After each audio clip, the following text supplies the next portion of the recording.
Hello everyone, and welcome to our wonderful programs with the esteemed Carol Cameron, Vice President of UFDC. We are in London, England with you. You are indeed. Usually when we do this, we're in the United States. We are. We've done this before in the United States, yes. But never in London. And Carol, your home is breathtaking. This is such an opportunity. Thank you for sharing your collection with us. This is really wonderful. I love sharing my collection with other doll collectors. Yes. It's part of the fun. It's one of the big reasons I love collecting dolls. And it's how we learn. I have learned so much in the last 2 hours that my mind, I'm here with Alicia Carver, who is behind the camera filming, and our minds are just, it's going to be going for a long time. But we're going to share a little slice of this with our wonderful friends out there. So I'm going to get behind the camera and we're going to get into this cabinet right here that you are standing in front of, Carol.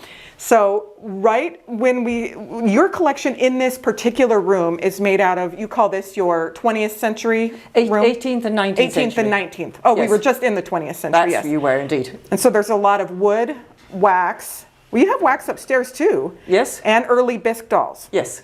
But in this cabinet right here, we have some Hurets at the top. Yes, we do. Can we Sure. peek on these little So let me open the glass so you can get better. So this is the earliest one here, and she's got this marvelous china head. If I can take off her hat, she's got the original, what's left of it, Astrakhan wig. Is it Astrakhan? I'm not sure I pronounced that properly, but it's a special type of wig that they had. And yeah, she's absolutely fabulous. Shoulder head, and she's on her original gutta percha body, which a lot of them, the gutta perchas, have disintegrated over time. So that's why you find so many Hurets on different bodies, because the gutta percha, although it was wonderful in theory, and Calyx Huret did a wonderful design of it, it was fragile and doesn't last very long. So she's the earliest one. Oh, she is phenomenal. And what a treat for us to actually see a gutta percha body, because they usually are gone. Yes. I have never acquired one myself, and you have several, and it is just wonderful. This one here, this is a later on. This is the bisque, beautiful, beautiful face. You can see the family resemblance, but it is different. This one, the body had gone, and this is on Victor Clement blown leather body, which in the Timur Huret book, he says that the Victor Clement leather body was the only really other body that exactly fitted the Huret head. And she's got this wonderful outfit, this lovely sort of soutache. Is that how you pronounce it? Soutache? It is soutache. And absolutely gorgeous doll. She's very, very pretty. She is wonderful. Now let's just peek down to the accessories that you have, because these Huret accessories are also absolutely wonderful. This is a lovely set of handkerchiefs, and if I can just unfold one, you can see they all had this very delicate patterns. All the patterns are different. You can see here the Greek tile pattern, this is floral, and lovely sort of embroidery around the edges. And very special handkerchiefs for a very special doll. And here's a lovely umbrella. I don't actually know whether this is a Huret umbrella or not, but it's I thought it went well with this particular outfit. Absolutely lovely. And then here's some lovely slippers. Pair of gloves. Are those the embroidered ones? Yes. Oh yes, those are amazing. Embroidered slippers, lovely pair of gloves, another satin slippers. Yes, all sorts of bits and pieces. They're wonderful dolls to have accessories for. And as we meander over, this Prevost here is one of my favorite models. It's a little bit later, wasn't it around the 1920s? 1906 is dated, yes. Oh, okay. So the wonderful thing about Calyx Huret was she knew when her time was done. She'd enjoyed herself, she sold her company, went through various makers. Ella Provost was, she came in I think about 1901, and this body is different. It's got metal hands, it's a wooden body, metal hands, and she did about 9 heads, something like this, and they're all marked with a number. He is particularly gorgeous, I think, and he came with these outfits. 1, 2, 3. I'll show you his box in a minute. And the bag is an outfit I recently acquired, because every soldier needs a sort of proper dinner suit if he's going to go out and have dinner and entertain the ladies. So he's particularly wonderful, wonderful painting. And this is his box here, if we can switch round. This is the box he came in. In here, he's been a marvellous doll to collect sort of more, here's another evening outfit for him. But as you can see here, he's got another soldier's outfit. Oh, look at that. Yes, look at that. So this is his 4th soldier's outfit. All different designs. And then I've picked up bits and pieces for him. Oh, the bits and pieces. So here he is, his compass, his comb, his little compass here. He's even got a box of cigarettes. Oh my goodness, let's see the cigarettes. How fascinating. Capstan cigarettes. This has to The be suitcase. just so incredibly rare to find a trousseau of things for a male doll on top of it. Well, these are just bits and pieces. He came, as I say, with the outfits and some medals, and I've just started to put this together. But it's fun.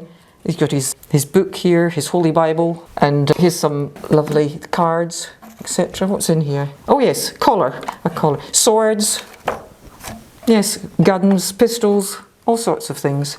Cigars. So that's been fun. That's wonderful. And this is his original box? Well, it's the box that I bought him in. Whether he's subsidized and put in this, I'm not sure. 13 Rue Alsace-Lorraine, Toulouse. Oh my goodness.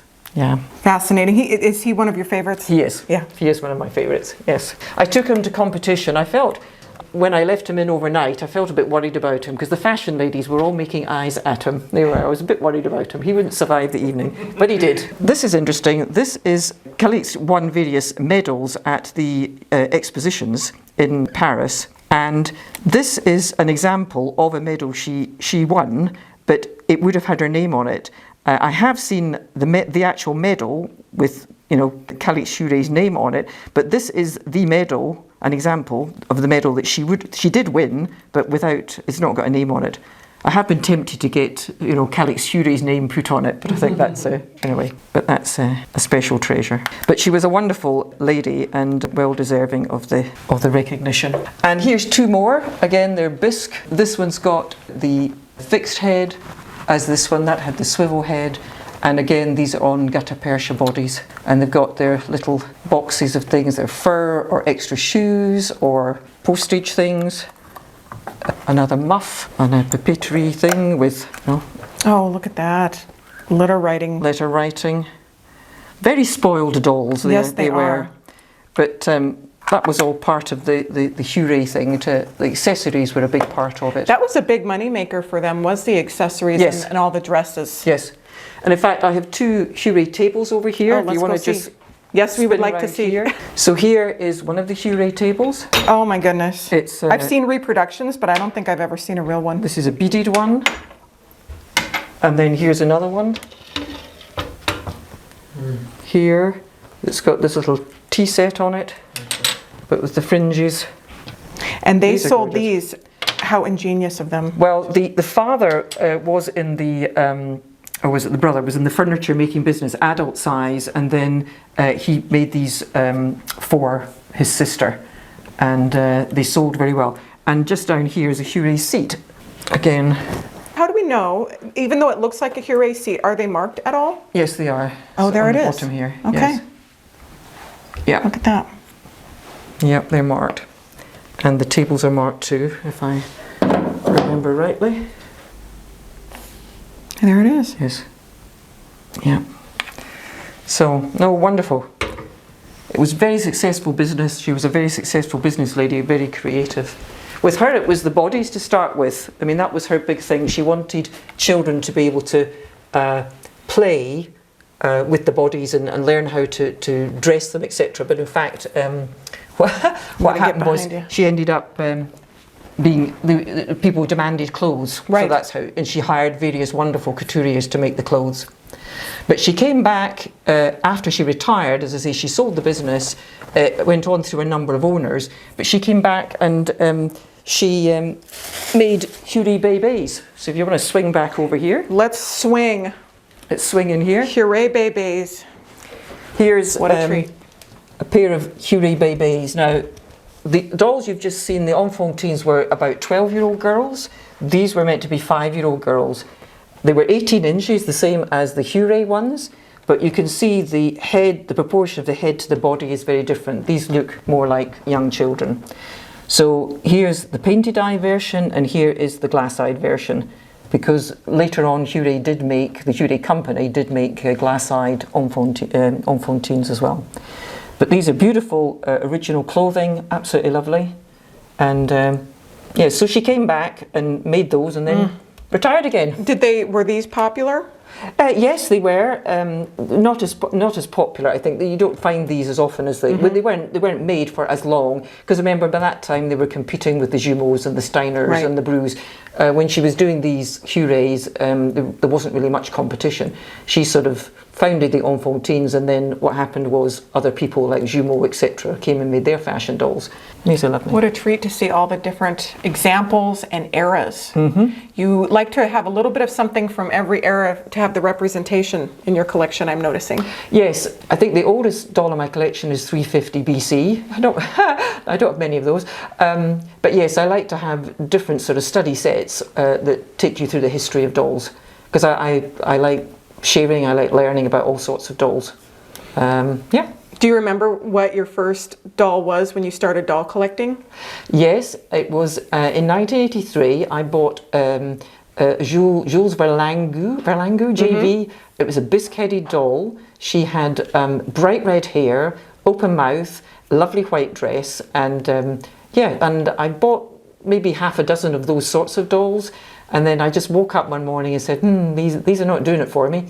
And I bought my first wax doll. And the rest is to say in history, because wax remains one of my first true loves. Yeah. Your wax collection is wonderful, and I hope we can take a peek, but also your wood collection is just beyond, which is why we're here, because Alicia needs to pick up something very special, and this is just a wonderful opportunity. Yeah. So thank you so much for sharing your Hurets. So we just had a wonderful Huret tour, but I asked if we could have a Rohmer tour, because they feel like they don't go hand in hand, but they feel like they are. Were they competitors? Yes, Huret made no bones about it. She was pitching her dolls at the very wealthy, the children of the very wealthy. Rohmer took a different stance on marketing. She was wanting to produce dolls that were more affordable for, let's say, the middle classes, and she produced a wider variety, so you get different sizes of Rohmers. It wasn't 18 inches, and she did different styles, and as I say, they were more affordable. They were competitors, and in fact Huret took Rohmer to court over, I believe it was a zinc body that she said that Rohmer had stolen. Rohmer lost the case and had to take that body off the market. So if you ever come across a Rohmer zinc body, they are very rare because they didn't get produced for that long. But these are wonderful dolls. These happen to be China, but she also did Parian too. This is my very favourite face. She's absolutely lovely, and I believe this is her original clothing, and she is very, very pretty, very serene, very gentle. But as you'll see, unlike Huret, the faces in the Rohmer dolls are different, so that is a different face to that. With Huret, you've always got what looks like a family resemblance, but Rohmer changed the faces, changed the sizes. I was going to say that the size on that one is a much larger head. Yes, more of a child doll. And again, if I roll this along, this is unusual. This is a glass-eyed China. And again, I believe she's in original clothing. She's very, very pretty, a very pretty doll. And this young lady with attitude along here, again, painted eye Rohmer, yes. You don't mess with her. Very determined young lady.